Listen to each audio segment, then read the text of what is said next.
Parshas Chayei Sara opens up. Vayu Chayei Sara, the life of Sara was Mea Shana, 100 years, Ve'esrim Shana, 20 years, Ve'sheva Shonim, and 7 years, Shnei Chayei Sara. These were the years of Sara. Now again, as we mentioned before, obviously every word in the Torah is specific and exact to teach us a very particular lesson. The words Vayu Chayei Sara, it was the life of Sara, really seem to be extra. And the Dazakanim explains to us that there's this very specific lesson that we learn from this. Vayu Chayei Sara, the Dazakanim brings down that there's a gematria here. If you add together the letters of Vayihiyu, you get the fact of 37 letters. And the reason why, the Dazakanim explains, Kitishim Shanai Sablobonim, because for 90 years Sara was without children, and one who doesn't have children is Choshev Kemes. So he says if you do the math, if you add up from 90 until the end of her days, which are 127 years, you'll see that it's 97. I'm sorry, did I say 37? Excuse me. So again, if you add 90 and you add to 127, you minus 127, take away 127, 90, you have 37, which is the minyan, which is the count of Vayiyu. And what the Dazakanim is explaining to us is a very interesting principle, and that is that if you want to know the life of Sara, the summation of a life, were the last 37 years. Everything up until that point didn't count, didn't really go into the cheshbon, into the mathematical equation of who she was. If you want to know the life of Sara, it was the last 37 years of her life. The reason being, because if a person doesn't have children, it's like the Choshev Kemes. She did not have children until she was 90. That's when she had Yitzchak. That's her life from the moment she had Yitzchak on. Before that, it didn't count. And this is a very interesting concept, because there is a rather potent question to ask on this Dazakanim. And that is, what the Dazakanim seems to be telling us is that until the age of 90, what Sara Imenu didn't count. Meaning to say, all of the chesed that she did, all of the help that she did in terms of aiding her husband, all of the women that she influenced didn't matter and didn't count. Her life only began at the age of 90, because that's when she had Yitzchak. And it sounds rather perplexing, because it's very hard to discount the greatness of this woman.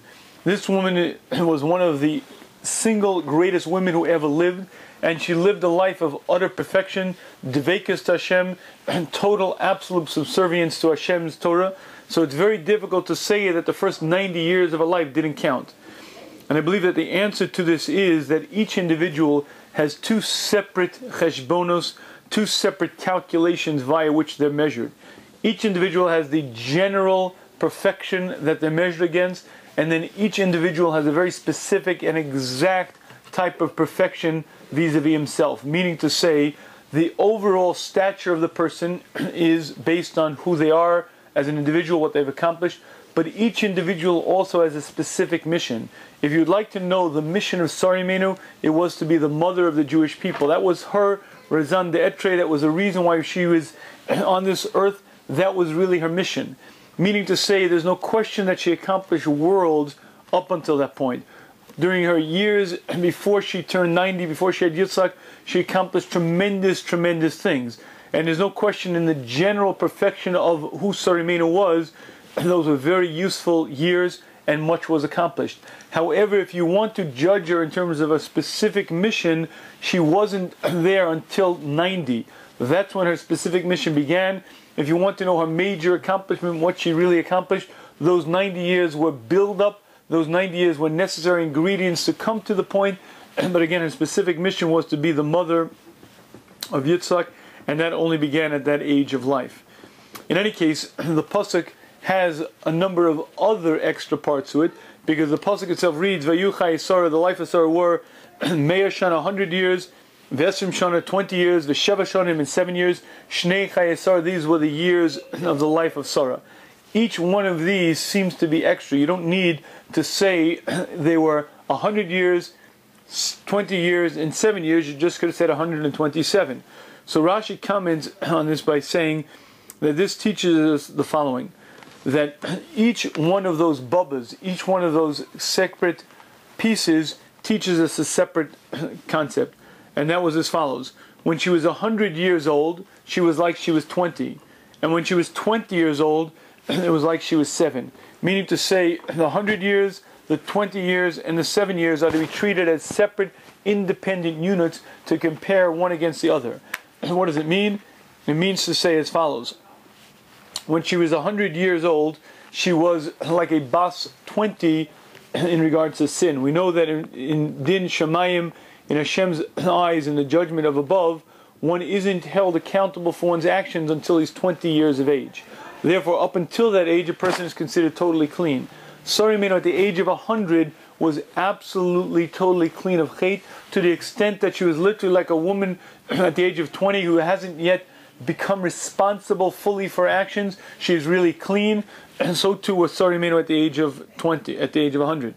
In addition, at the age of 20, she was not. At the age of 20, additionally, she was not a bas onshim.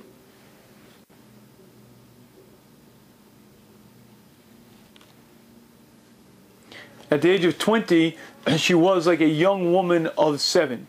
Now, Rashi basically is telling us that the prime beauty of a woman is at the age of 7.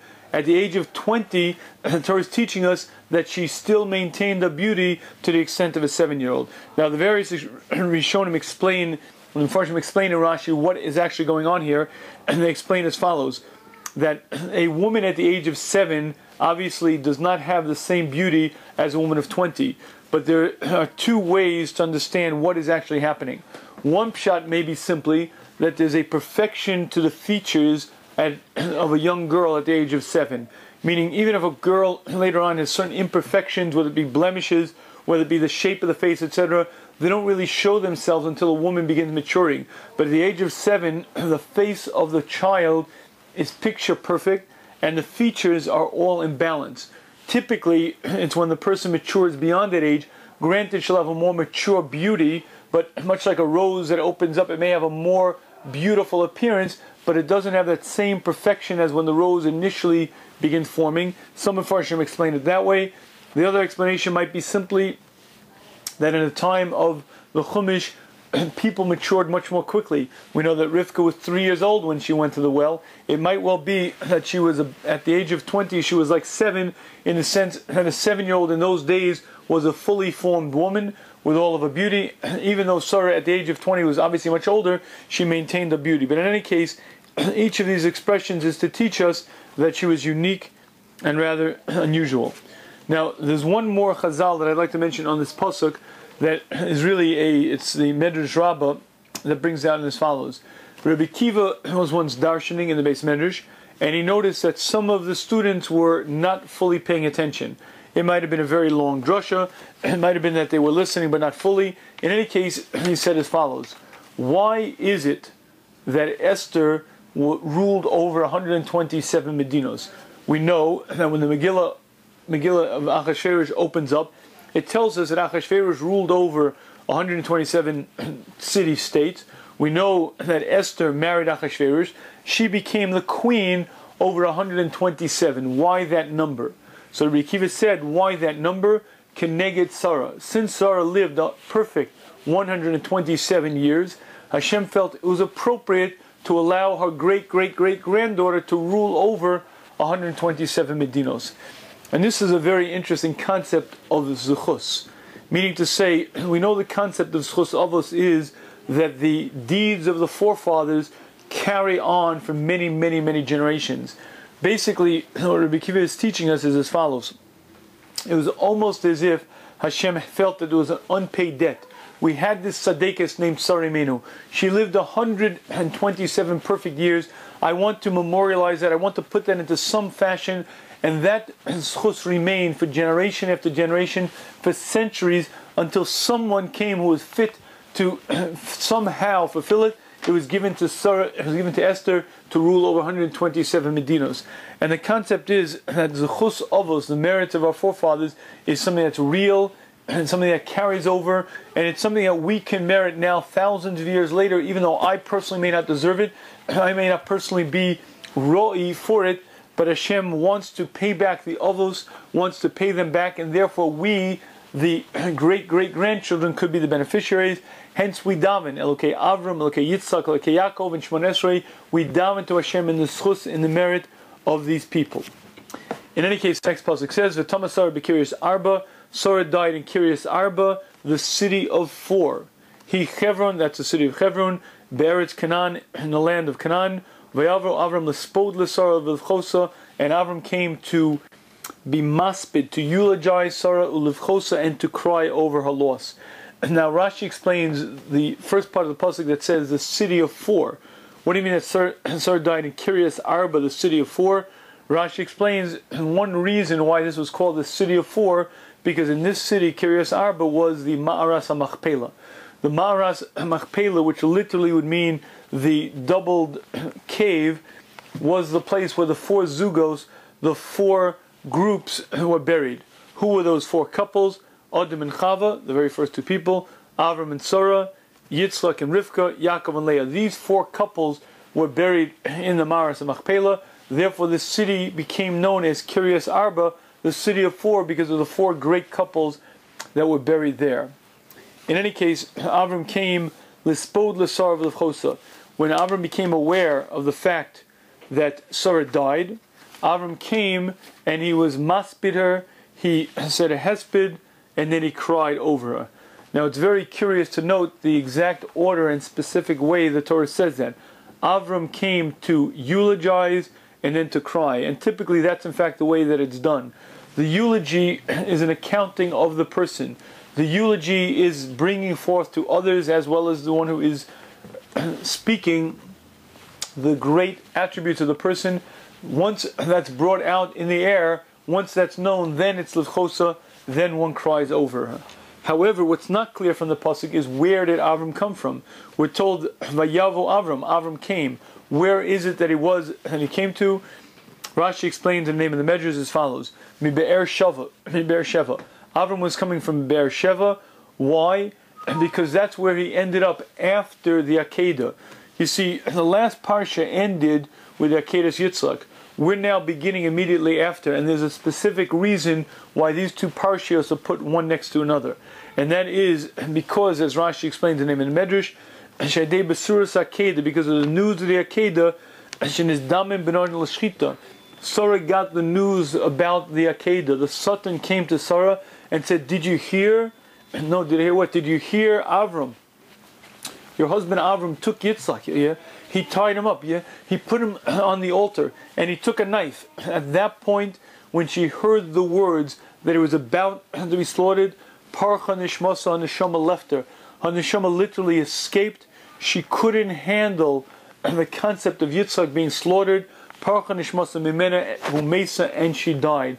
The news that Yitzchak was to be slaughtered was such a powerful concept to her that she literally died on the spot.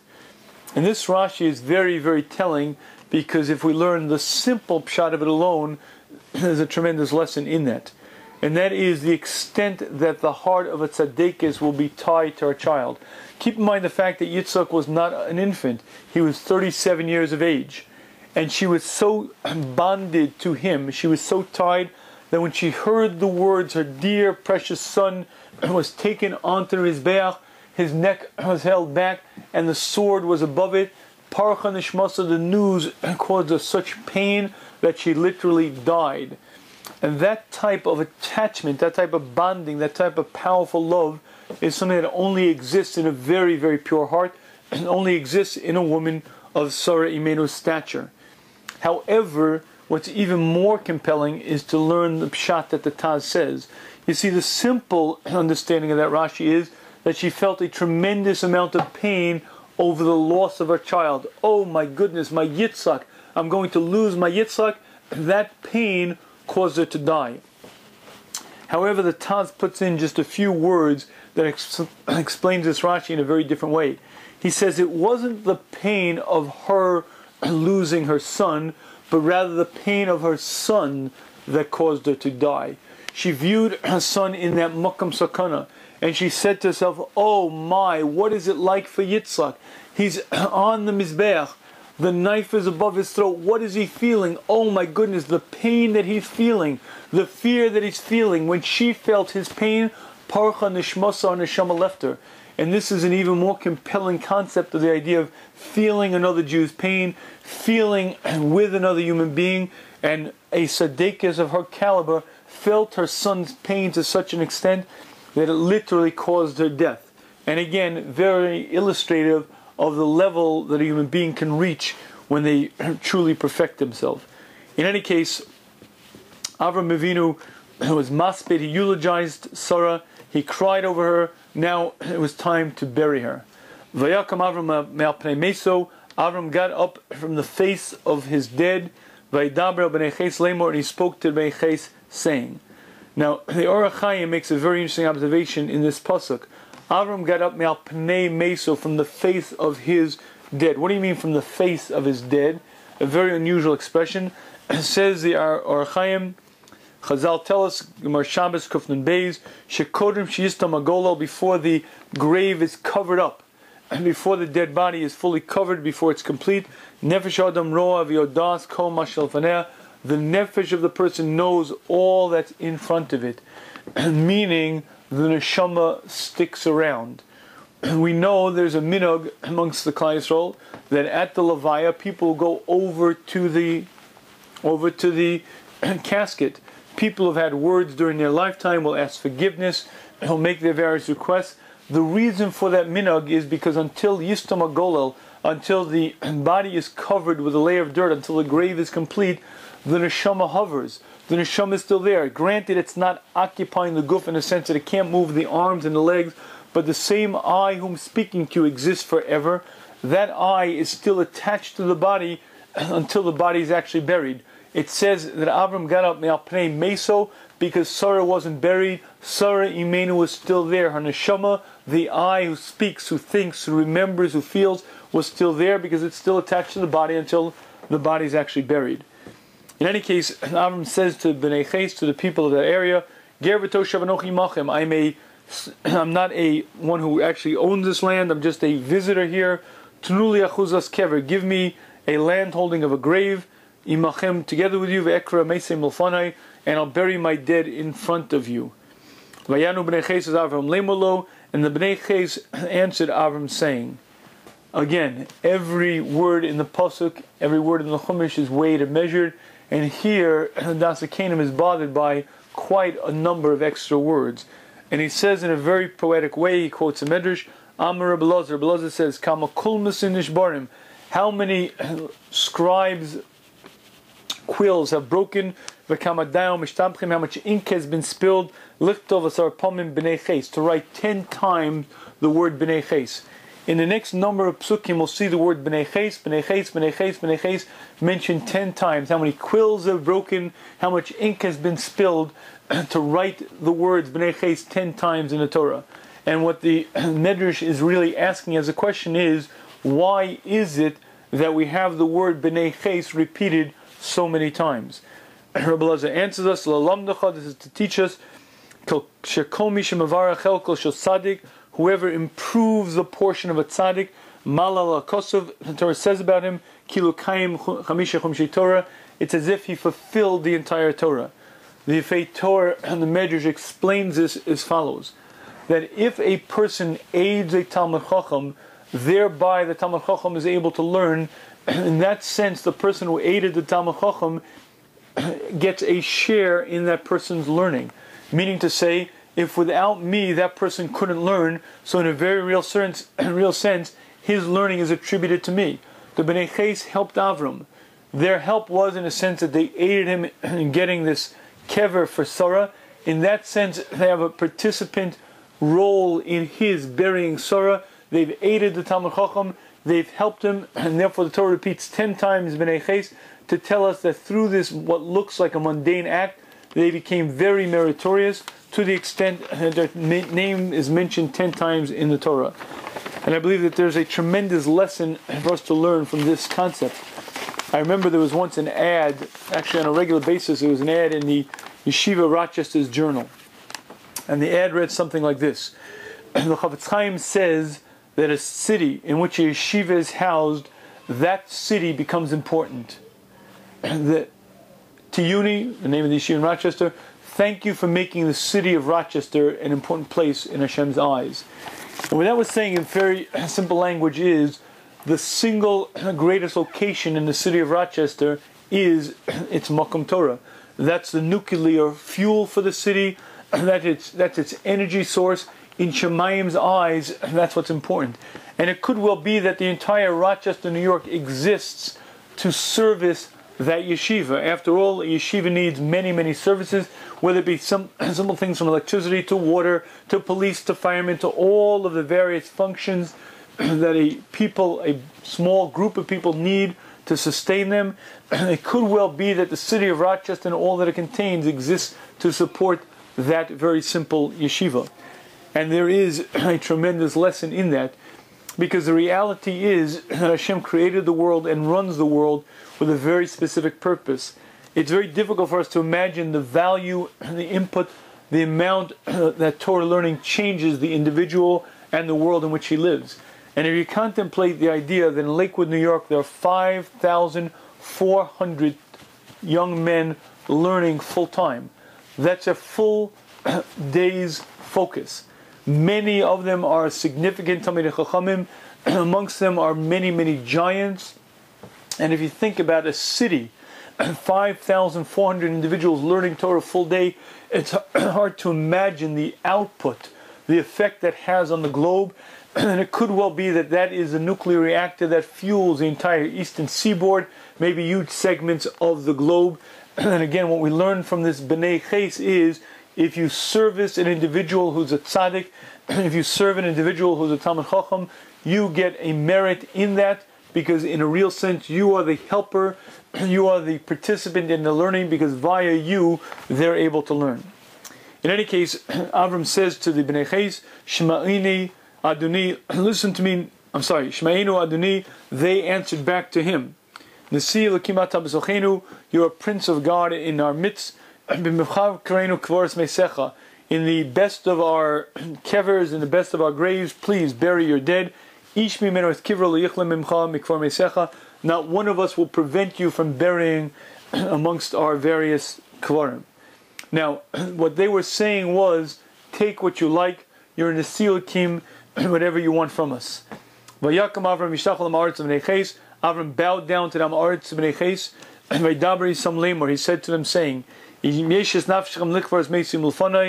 you're willing to aid me in burying the dead from me, Shma'uni, listen to me, Fuguli be'Ephraim ben Sochar, listen to me and please intercede in my behalf, speak to Ephraim ben Sochar. Avram knew that Ephraim ben Sochar owned the area in which the Maras Machpelah was contained. He asked the B'nai Ches to intercede on his behalf. The Gemara Makkos tells us a very great principle, and that is Harbe Shlish Osa. What an individual himself does oftentimes can be multiplied if he uses an intermediary. What I can accomplish myself oftentimes is limited. Having a shlish, having a third party, oftentimes can increase exponentially the effect. If I need to ask a favor, oftentimes having someone represent me can accomplish much more than I can. In any case, he should give me the Maras Machpelah that is his, that is in a corner of his field. Do not make a mistake, it's not in the center of his field, it's not something that's going to affect his plowing, it's not going to affect his land production.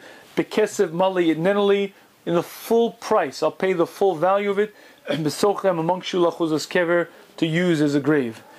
Ephron Yoshe B'toch B'nai Ches, Ephron is sitting amongst the B'nai Ches, V'yan Ephron Achis is Avram, and Ephron Achiti answered Avram, Ba'oznei B'nai Ches, L'chol Ba'isher Iro Lemor, in front of all of the occupants of the city. Ephron answered in a very public manner. Now Rashi is bothered by, how did all the occupants of the city gather there?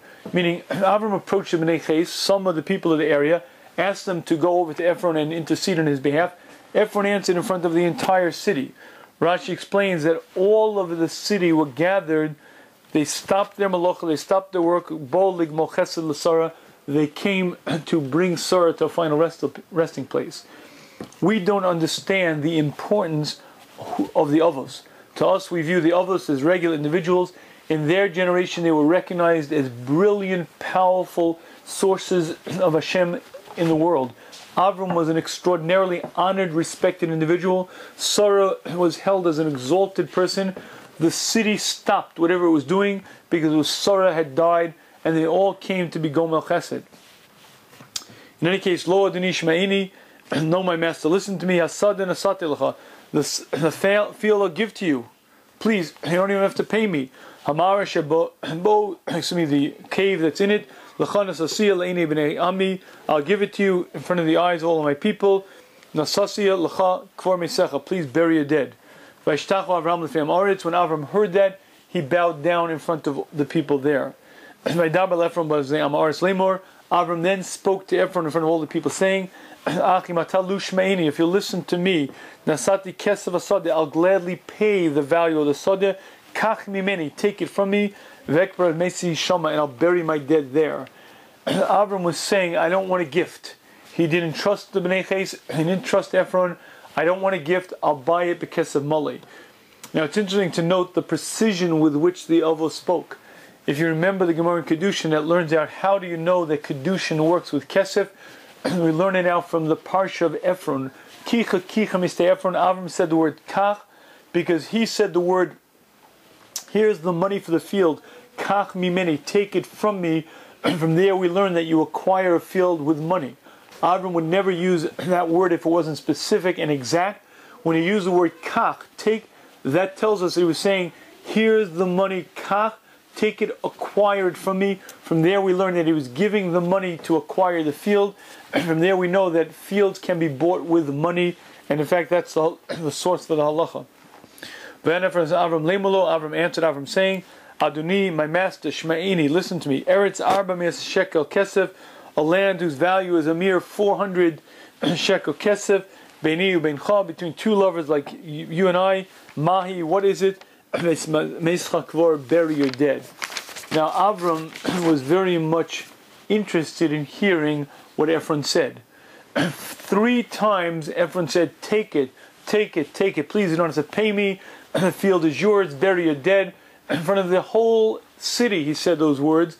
But then when it came time for the Kinyan, he used a very interesting expression. A land whose value is a mere 400 shekel kesef. Chazal tell us that 400 shekel kesef is a huge sum of money, far more than that field was worth, and he asked for it in a currency that was very, very valuable. What he was saying in plain language is, you're going to have to pay me a very large sum. Here the Gemara learns that a Rasha speaks much and does little. He spoke about how much he would give, how free it was, but when it came time to actually giving it, there was nothing doing. He sold it bekesef mali. Vayishma Avram el Ephron. Avram heard what Ephron said, not merely the words, but his intention. Vayishkol Avram Ephron said kesef. Avram paid out the money to Ephron. Asher diber b'aznei b'nei Ches, that he spoke in front of b'nei Ches. Arba mea shekel kesef over the socher, 400 shekel kesef over the socher, and Avram acquired that land, and the land rose up. Vayakam, the land became much more valuable, in the sense that it was now owned by Avram. And this is the events, as we're told over in the Chumash, of how Avram bought the Ma'ara, bought the Ma'aras Machpelah, and eventually buried Sara. I would like to close with one very interesting observation. We know that Avram Avinu went through 10 nisyonos, 10 separate trials, and the Ramban Chumash explains to us that each trial was a tremendous, tremendous opportunity for Avram to bring years and years of potential into the actual. If I'm a teacher and I'm teaching a class, I don't know what the class knows. I give them a test so that I find out what they actually know. That's not the nisyonos, that's not the test in the Torah. When Hashem gives a test to a human being, the Ramban explains it's not because Hashem doesn't know where the person is holding. Hashem knows exactly that person, exactly where they're at. Hashem gives a test as an opportunity for growth. A person may have worked on something for years and years and years. They may have reached a very high level, but it's not until they actually bring that to poel, bring it into the actualization, that it's actually concretized into an act. A moshel to this would be an Olympic runner. A fellow may train for 10 years, training after training, and trial after trial, running race after race in practice. But it's not until he gets to the final Olympic trials, until he gets to that final race, that he's going to be the measure of the man. Meaning to say, if he breaks his leg the day before the Olympic trial, those 10 years of work are out the window, they're gone. Because it's that one effort that brings into the concrete form his years and years of training. In a parallel sense, that's what an Nisayon is. A person may work in an area, whether it be B'tochen, whether it be Savlanus, whatever the area is, a person may work for years and years and years. A Nisayon is the opportunity to bring all that work into one action, to concretize it into one act. That act remains for eternity. Avram Avinu was tested with 10 separate nishonos, 10 brilliant jewels in his crown that remain for eternity. And that is a very important point, because we know the most difficult of Avram's tests was the one right before this parasha. That was the Akedas Yitzchak. Akedas Yitzchak was where you take the most compassionate human being who may have ever lived, the person who absolutely was the exemplary model of Rahmanas. For 100 years he waits for a child. This child is to be the progenitor of the Klal Yisrael. All he lives for, this man, is to be the father of the Jewish people. This wonder child is born to him at the age of 100, and from the moment this child comes into the world, all this child does is bring him nachas, give him joy, and he lives together in close proximity and harmony with his child for 37 years. And then this man is asked to take this child and literally kill him. Not bring him to an execution, not even throw him off a cliff. Take a sword and literally shecht him, do to him exactly what's done to a korban. And that was one of the greatest tests a human being could ever be exposed to. It was the greatest of Avram Avinu's tests. With that as an introduction, I'd like to share with you one other of Avram Avinu's tests. And that was, according to many Rishonim, this very parsha that we read. When Avram was told by Hashem that he will be Yoresh, he will inherit the entire land of Israel. Then his wife dies, and not only can't he bury her, he has to handle with these Bnei Ches, going through machination after machination, finally paying an exorbitant price for a mere spot to bury his wife. This is considered a great Nisayon for Avram as to whether he would be Maharer, whether he would question Hashem. And I'd like to ask the following question. Granted, it may have been something of a difficult situation, but it's hard to compare this in any sense to an Akedas Yitzchak. How could we call this one of the 10 Nishonos, one of the 10 great tests of Avram Avinu? After all said and done, he got the field. Maybe he paid for it. Maybe he thought he wouldn't have to pay for it. Hashem promised him. But it doesn't sound like it's such a major life test that it would go up there as one of the 10 shining jewels that last for eternity. And I believe that actually the answer to this question is very profound in its implications. And the answer is as follows. When Hashem promises a person something, there's a natural expectation it's going to happen. And when Avram Avinu was promised Eretz Yisrael, that's what he expected would be. He gets to the land of Israel, and not only isn't there food to eat, there's a famine. He's sent down to Mitzrayim. He gets to Mitzrayim, and finally his wife is taken from his midst, and Paro takes his very wife. And then Paro is afflicted by a Magefa, and he sends out Sara from his midst, and they kick Avram and Sara out of that land. Avram and Sara land back in Mitzrayim. Every single step of the way, Hashem's promise didn't come through. And now Avram is waiting year after year, and not only doesn't it come through, but now his wife is buried, and he's sitting in great sorrow. And in that moment, when a person's in pain, there's a huge, huge opportunity for a person to feel self-pity, to feel anguish, and to actually begin questioning Hashem. Hashem, you promised me all of Eretz Yisrael. And not only do I get the whole land, I have to handle with these people, and not only do I have to handle with them, but now I'm in a situation where I have to pay a very large price.